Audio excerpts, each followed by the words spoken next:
स्वाध्याय 10वीं कक्षा हिंदी। भारत महिमा। सूचना के अनुसार कृतियां कीजिए। निम्नलिखित पंक्तियों का तात्पर्य लिखिए। कहीं से हम आए थे नहीं। हम भारतवासी किसी अन्य देश से आकर यहाँ नहीं बसे। हम यहीं के निवासी हैं। सभ्यता के प्रारंभ से हम यहीं रहते आए हैं। वही हम दिव्य आर्य संतान। भारतवासी आर्य थे और हम उन्हीं आर्यों की दिव्य संतानें हैं। उचित जोड़ियां मिलाइए।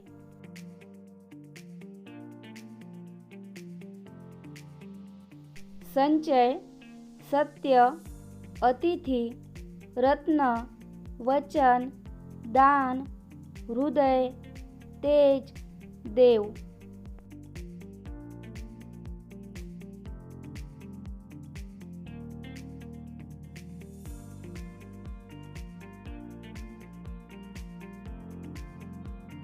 संचय, दान।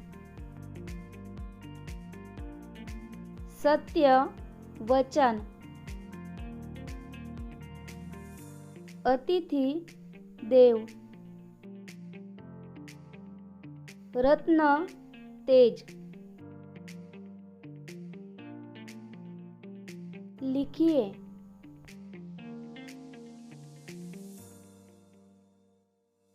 कविता में प्रयुक्त दो धातुओं के नाम।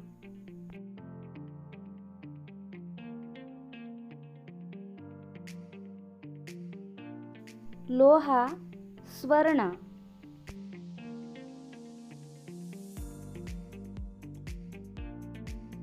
भारतीय संस्कृति की दो विशेषताएं।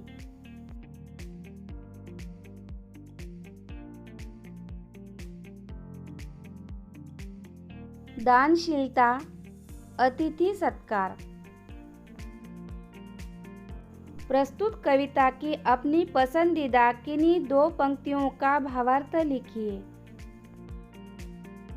हमारे संचय में था दान, अतिथि थे सदा हमारे देव, वचन में सत्य, हृदय में तेज, प्रतिज्ञा में रहती थी टेव। हम भारतीय दीन दुखियों की सेवा करने के लिए सदैव तत्पर रहते हैं। हम यदि धन और संपत्ति का संग्रह करते भी थे तो दान के लिए करते थे। दानवीरता भारतीयों का गुण ही रहा है। महर्षि दधीची और कर्ण जैसे दानवीर इसी भूमि पर हुए हैं। हमारे देश में अतिथियों को देवता के समान माना जाता है। भारतीय सत्यवादी हरिश्चंद्र की संतानें हैं। हमारे हृदय में तेज था, गौरव था। हम सदा अपनी प्रतिज्ञा पर अटल रहते थे। भारतीयों का मानना था प्राण जाए पर वचन न जाए। निम्नलिखित मुद्दों के आधार पर पद्य विश्लेषण कीजिए। रचनाकार का नाम जयशंकर प्रसाद। रचना का प्रकार कविता। पसंदीदा पंक्ति, योम तम पुंज हुआ तब नष्ट, अखिल संस्कृति हो उठी अशोक। पसंदीदा होने का कारण, हम भारतीयों ने पूरे विश्व में ज्ञान का प्रसार किया, जिसके कारण समग्र संसार आलोकित हो गया। अज्ञान रूपी अंधकार का विनाश हुआ और संपूर्ण सृष्टि के सभी दुख शोक दूर हो गए। रचना से प्राप्त संदेश, हमें सदैव अपने देश और इसकी संस्कृति पर गर्व करना चाहिए। जब भी आवश्यकता पड़े, देश के लिए अपना सर्वस्व न्योछावर कर देने के लिए सदैव तत्पर रहना चाहिए।